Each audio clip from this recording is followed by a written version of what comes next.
Hi, my dear students, welcome back to my channel Competitive English School. Today I will share a report from Miscellaneous Mains 2014. আজকে আমি তোমার সাথে Miscellaneous Mains 2014 সালের যে report রাইটিংটা দিয়েছিল সেটা তোমার সাথে আলোচনা করব এবং এই টোটাল সলিউশন তোমাদের সাথে শেয়ার করব। The topic is on traffic hazards in Kolkata. টপিকটা কার উপর? ট্রাফিক হ্যাজার্ডস ইন কলকাতা, অর্থাৎ কলকাতায় যে সমস্ত ট্রাফিকের সমস্যা এবং তার যে কারণ এবং তার কনসিকোয়েন্স, ফলে কি অবস্থা ঘটে এবং তোমাকে একটা মেজার, অর্থাৎ যাতে এটা আর না ঘটে তার উপর বেস করে 200 শব্দের মধ্যে একটা রিপোর্ট লিখতে হবে। আমি অবশ্যই তোমার সাথে এর পুরো অ্যান্সার শেয়ার করব, কিন্তু তোমরা তার আগে নিজেরা কিন্তু অবশ্যই প্র্যাকটিস করবে।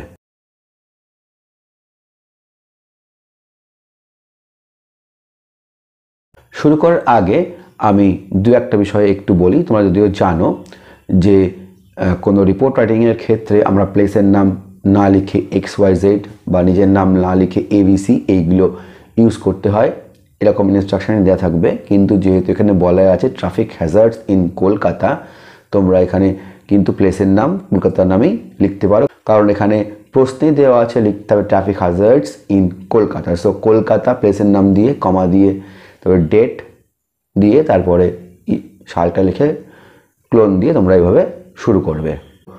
এইভাবে তোমরা নিজেরা একবার প্র্যাকটিস করো। আমি তোমাদের সাথে তারপর পুরো অ্যান্সারটা শেয়ার করছি। তো আমরা এবার দেখে নিই টোটাল অ্যান্সার এবং সলিউশনটা। তো মাই ডিয়ার স্টুডেন্টস, আমি রিপোর্টের টাইটেল দিয়েছি ট্রাফিক হ্যাজার্ডস ইন কলকাতা। আমি সেম রেখেছি যেমনটা ছিল বা দেওয়া হয়েছে মিসলেনিয়াস মেন্স এর কোশ্চেনে, আমি তাই রেখেছি ট্রাফিক হ্যাজার্ডস ইন কলকাতা। তারপর লিখেছি বাই স্টাফ রিপোর্টার। তোমরা এটা লিখতেও পারো অথবা নাও পারো, বা লিখলে লাস্টেও লিখতে পারো, তাতেও অসুবিধা নেই। আমি শুরু করেছি কলকাতা 20 এপ্রিল 2025। কলকাতা আমি এই কারণেই দিয়েছি যে মেন যে টপিকটা দেওয়া আছে সেখানে লেখাই আছে ট্রাফিক হ্যাজার্ডস ইন কলকাতা, তাই আমি কলকাতা দিয়েই লিখেছি। কিন্তু যদি এরকম কিছু বলা না থাকে সেক্ষেত্রে তোমাদের কিন্তু ইনস্ট্রাকশান দেওয়া থাকে XYZ প্লেস, আমি আগে যেভাবে দেখিয়েছি সেভাবে কিন্তু তোমাদের লিখতে হবে। তারপর ডেট দিয়েছি 20 এপ্রিল 2025, 20 এপ্রিল 2025। শুরু করেছি the 2 or 4 way lane in Kolkata hardly affords enough space for the movements of the traffic nowadays due to the inducing number of vehicles on the road, keeping in pace with the number of people growing to a vast extent. তাহলে কি বললাম? তা 2 or 4 way lane, 2 বা 4 সাইডের যে রাস্তা হয়, 2 বা 4 লেনের যে রাস্তা ইন কলকাতায় hardly affords enough space for the movements of the ট্রাফিকদের বা বিভিন্ন যানবাহন চলার জন্য যথেষ্ট পরিমাণে জায়গা দিতে পারে না। Hardly affords enough space nowadays, এখনকার দিনে, due to the inducing number of vehicles on the road, কী কারণে? যে আজকালকার দিনে ভেহিকলস বা যানবাহনের সংখ্যা দিনে দিনে বাড়ছে রাস্তার উপর, on the road. Keeping in pace with the number of people growing to a vast extent, সেই সঙ্গে পাল্লা দিয়ে বা সামঞ্জস্য রেখে মানুষের সংখ্যাও প্রচুর পরিমাণে বাড়ছে, growing to a vast extent. The increasing number gets coupled with the migration of the people to Kolkata from rural areas. তাহলে এই সংখ্যাটা আরও বেশি হচ্ছে, গেটস কাপলড, আরও বেড়ে যাচ্ছে with the migration of the people, মানুষরা চলে আসছে কোথায়? কলকাতায়। ফ্রম রুরাল এরিয়াস, গ্রাম্য অঞ্চল থেকে, due to more job opportunities, কী কারণে? না সেখানে কাজের সুবিধা আরও বেশি থাকার জন্য, বা জব অপরচুনিটিস যেগুলো বলে কর্ম চাহিদা বা কর্মের সুযোগ।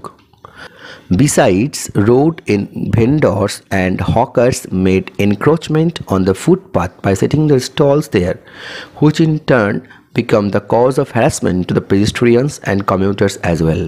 পাশাপাশি কী হচ্ছে? দ্য রোড ভেন্ডার্স, যারা রাস্তার পরে দোকান দেয়, road vendors and hawkers made encroachment, সীমালঙ্ঘন করে তারা কী করছে? ফুটপাথে তাদের স্টলগুলোকে ইনস্টল করছে বা সেট করছে সেখানে। হুইচ ইন টার্ন, যেটা অপরক্ষে become the cause of harassment কাদের কাছে? পেডিস্ট্রিয়ানস পথচারী এবং কমিউটার্স যারা দৈনিক যাত্রী তাদের কাছে একটা হ্যারাসমেন্টের কারণ হচ্ছে, যেহেতু তারা আননেসেসারিলি সীমা লঙ্ঘন করে ফুটপাতে তারা স্টল বসাচ্ছে বিভিন্ন রকমের। So during the peak hours of the day, দিনে সবসময় পিক আওয়ার্সে যেগুলো office time peak hours, the roads are jammed, রোডগুলো জ্যাম হয়ে থাকে। তাই the police are exhausted to control the traffic on the road, তাই পুলিশরা এক্সস্টেড হয়ে যায়, মানে পুরো ক্লান্ত হয়ে যায়, তারা আর পেরে ওঠে না কি টু কন্ট্রোল সামলাতে দ্য ট্রাফিক যানবাহন অন দ্য রোড, রাস্তাতে যানবাহন আর সামলাতে পারে না।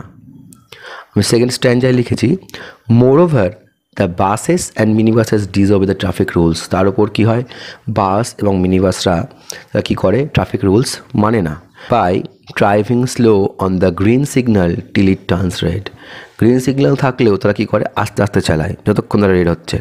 টু ক্যাচ মোর প্যাসেঞ্জার্স, আর প্যাসেঞ্জার ধরার জন্য, কারণ তারা আস্তে আস্তে চালাবে, আবার সিগন্যালটা লাল হলে আবার তারা প্যাসেঞ্জার ধরতে পারবে। এর জন্য পরের যে গাড়িগুলো থাকে তারাও ওভারটেক করতে পারে না, and they face problem face হয় এবং তারা অসুবিধার সম্মুখীন হয়। The autorickshaws care a little to the traffic signal and take most dangerous turns pretending not to see the commuters, অটোরিক্সাগুলোও কোনো কেয়ারই করে না, ট্রাফিক সিগন্যাল না দেখেই চালিয়ে দেয়। Take the most dangerous turn, সব থেকে বেশি ভয়ানক টার্ন তারা নেয়, রাস্তার যেখানে বাঁক থাকে সেখানে ভয়ানকভাবে তারা টার্ন নিয়ে নেয়। Pretending not to see the commuters, যেন ভান করে তারা কমিউটার্সকে দেখতেই পায়নি, এভাবেই কিন্তু অ্যাক্সিডেন্টগুলো ঘটে এবং তারা কিন্তু খুব মারাত্মক টার্ন নেয়। তাই আমি লিখেছি take most dangerous turns pretending not to see the commuters.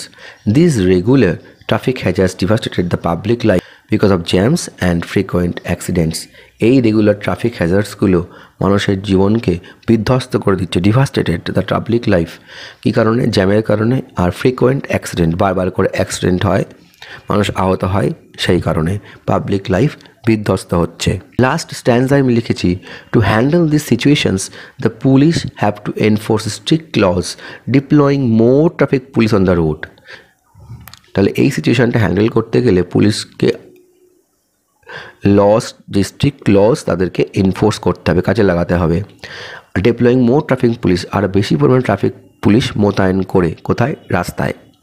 The buses and auto rickshaws should be fine 2000 for reckless driving and non maintenance of signals, bus, mini bus এবং অটো রিক্সাকে ফাইন করতে হবে instantly, কত, 2000 টাকা বা তারও বেশি, for reckless driving, উল্টো পাল্টা চালানোর জন্য এবং সিগন্যাল মেনটেন না করার জন্য। The roadside vendors and hawkers should be completely eradicated from the footpath as it could not disturb the commuters and pedestrians. Road সাইডে যারা দোকানদার, যে সমস্ত ভেন্ডর বা হকার, তাদের সম্পূর্ণভাবে সেখান থেকে সমূলে উৎপাটন করতে হবে। Should be completely eradicated from the footpath থেকে, অ্যাজ ইট কুড নট, যাতে এরা কমিউটার্স এবং নিত্যযাত্রী এবং পথচারীদের হাঁটার পথে, তাদের পথে কোনো রকম বাধা দিতে না পারে। Last but not the least, the road should have to be repaired in time to avoid unnecessary accident. Last কিন্তু এটাই শেষ নয়, যে রোডটাকে রেগুলার টাইম বেসিসে রিপেয়ার করতে হবে, খানাখন্দ থাকলে সেগুলোকে ঠিক করতে হবে, যাতে টু অ্যাভয়েড আননেসেসারি অ্যাক্সিডেন্টস, অযাচিত দুর্ঘটনা সেখানে না ঘটে। তো এইভাবে আমি রিপোর্টটা আজকের লিখেছি। প্রথমে প্রবলেমটাকে এইভাবে ফার্স্ট স্ট্যান্ডা এবং সেকেন্ড স্ট্যান্ডার মধ্যে যে সমস্ত প্রবলেমগুলো নিত্যযাত্রীরা ফেস করে, ট্রাফিক রাস্তায় মানুষরা ফেস করে, সেইগুলো তুলে এনেছি এবং কী কারণে ফেস করে তাও লিখেছি। এবং লাস্টে একটা কালেকটিভ মেজার ছোট্ট করে লিখে দিয়েছি, এটাও কিন্তু তোমাদের পরীক্ষায় লিখতে হবে এবং ইনস্ট্রাকশানে দেওয়াই আছে, মেজারটা কিন্তু লিখতে হবে। As you are going to be officer, so তোমাকে কিন্তু সবসময় মাথায় রাখতে হবে যে আমাকে একটা কালেকটিভ মেজার লিখতেই হবে। তো এটাও কিন্তু একটা প্লাস পয়েন্ট যে তুমি কতটা যোগ্য টু বি অ্যান অফিসার। তো ঠিক এইভাবে তোমাদের লিখতে হবে। আর একটা মাথায় রাখবে, বাই স্টাফ রিপোর্টার তোমরা লিখতেও পারো, নাও লিখতে পারো। যদি লেখো বাই স্টাফ রিপোর্টার, একদম প্রথমে লিখলেও হবে বা একদম লাস্টে লিখলেও হবে, সেখানে কোনো ভুল নেই। তো এইভাবে লিখলে তোমরা কিন্তু বেশি মার্কস ক্যারি করতে পারবে এক্সামে। তো আমরা দেখে নিয়েছি টোটাল সলিউশন। তো তোমরা কিন্তু অবশ্যই এভাবে লিখবে এবং শেষে একটা মেজার, অর্থাৎ কীভাবে এইটাকে এড়ানো যায় পুলিশ কী পদক্ষেপ করবে, গভর্নমেন্টের কী পদক্ষেপ করা উচিত এবং কীভাবে আমরা এর থেকে বেরিয়ে আসতে পারবো, এরকম একটা কারেক্টিভ মেজার তোমরা কিন্তু অবশ্যই লিখবে এবং এটা লিখতে হবে। সো মাই ডিয়ার স্টুডেন্টস, এই ছিল আমাদের আজকের ভিডিও।